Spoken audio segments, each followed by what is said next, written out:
নমস্কার বন্ধুরা, আজকে চলে এলাম আবারও একটা নতুন রেসিপি নিয়ে। যারা যারা বাচ্চাদের স্কুল টিফিনে হেলদি অথচ টেস্টি কিছু রান্না করে দিতে চান, যেটা খুবই হেলদি হবে এবং তার সাথে ওদের অনেক সময় ধরে পেটে থাকবে, আর সবথেকে বড় কথা হলো টিফিন বক্সটা খালি করে আনবে, তাহলে আজকের রেসিপিটা একদম আপনারই জন্য। চলুন দেরি না করে শুরু করা যাক আজকের রেসিপি। আজকে রেসিপিটা বানানোর জন্য আমি এখানে একটা নিয়ে নিয়েছি কর্ন, তার সাথে কয়েকটা সেদ্ধ করা আলু আর একটা গাজর, আর তার সাথে নিয়ে নিয়েছি একটা মিডিয়াম সাইজের পেঁয়াজ, দুটো কাঁচা লঙ্কা, দুটো রসুনের কোয়া আর কিছুটা পরিমাণ ধনেপাতা। কর্নটাকে আমি সেদ্ধ করে নিয়েছি। এখন কর্নটাকে কেটে নেব। আপনাদের দেখিয়ে দিচ্ছি আমি কিভাবে কর্নটাকে কেটে নিচ্ছি। লম্বা বরাবর কর্নটাকে আমি ছুরি দিয়ে এইভাবে কেটে নিচ্ছি। এইভাবে কেটে নিলে কিন্তু কর্নের দানাগুলোকে আর ছোট ছোট করে কাটতে হবে না। না হলে আপনারা এই কর্নের দানাগুলোকে মিক্সার গ্রাইন্ডারে দিয়ে এক দুবার মিক্সিটা চালিয়ে নিতে পারেন। এইভাবে কর্নগুলো দেখুন খুব ছোট ছোট টুকরো করে কাটা হয়ে যাবে। আর তা না হলে আপনারা একটা চপারের সাহায্যেও এগুলোকে চপ করে নিতে পারেন। কর্নগুলো কাটা হয়ে গেলে এখন একটা থালার মধ্যে ট্রান্সফার করে দিচ্ছি। তারপর আমি যে গাজরটা নিয়েছিলাম সেটাকে এর মধ্যে গ্রেট করে দিয়ে দেবো। মিডিয়াম সাইজের পেঁয়াজটাকে আমি ছোট ছোট টুকরো করে কেটে নিয়েছিলাম, সেটাও এখন এর মধ্যে দিয়ে দিলাম। তার সাথে রসুন আর কাঁচা লঙ্কা কুচিও এর মধ্যে অ্যাড করলাম। দিয়ে দিলাম সামান্য একটুখানি ধনেপাতা কুচি। এরপর সেদ্ধ করে রাখা আলুগুলোকে হাত দিয়ে এভাবে ম্যাশ করে দিলাম।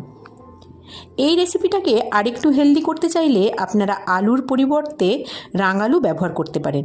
এতে রেসিপিটা কিন্তু অনেক বেশি হেলদি হয়ে যায়। আর যারা ডায়েট করছেন বা ওজন কমাতে চান তারাও কিন্তু রাঙালু দিয়ে এই রেসিপিটা অবশ্যই ট্রাই করতে পারেন। আমি এখানে দিয়ে দিচ্ছি 1 চামচ মতো ধনে। গোটা ধনে আমি হামানদিস্তায় গুঁড়ো করে নিয়েছি। তার সাথে দিয়ে দিচ্ছি সামান্য একটুখানি গোটা জিরে, আর একটু ফ্লেভারের জন্য দিয়ে দিচ্ছি কাশ্মীরি লাল লঙ্কার গুঁড়ো। সাথে একটু দিয়েছি হলুদ গুঁড়ো আর দিয়েছি গরম মশলা গুঁড়ো। সামান্য একটু চটপটা স্বাদের জন্য এখানে আমি কিছুটা পরিমাণ চাট মশলাও ব্যবহার করেছি। দিয়ে দিচ্ছি একটুখানি ভাজা বাদাম।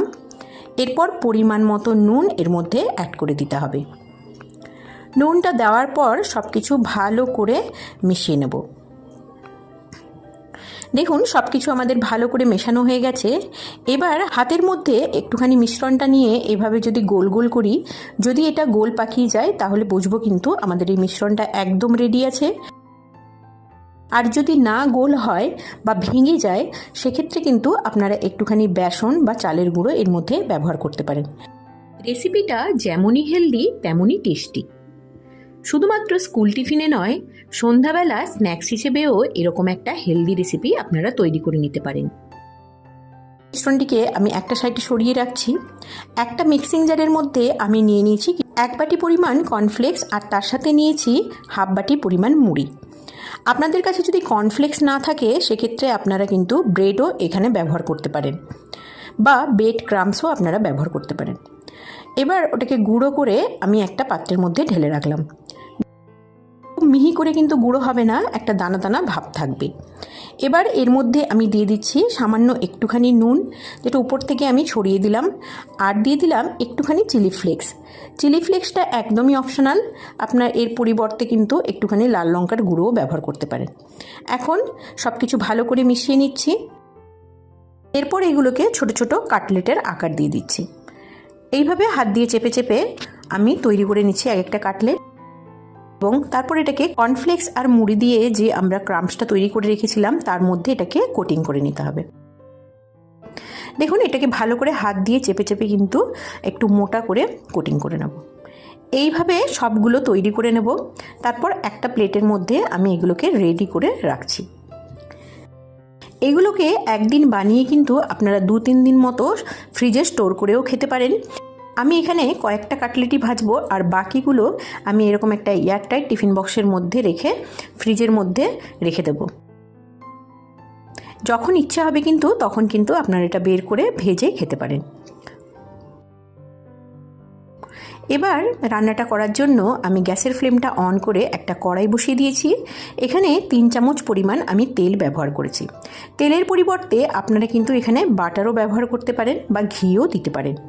এবার কাটলেটগুলোকে এক এক করে তেলের মধ্যে ছেড়ে দিচ্ছি। এই রান্নাটা খুবই কম পরিমাণ তেলে তৈরি হয়। আপনারা এটা চাইলে এটাকে এয়ার ফ্রাইও করে নিতে পারেন বা বেকও করে নিতে পারেন। তাতে কিন্তু আপনারা একদম হেলদি একটা রেসিপি তৈরি করে নিতে পারেন।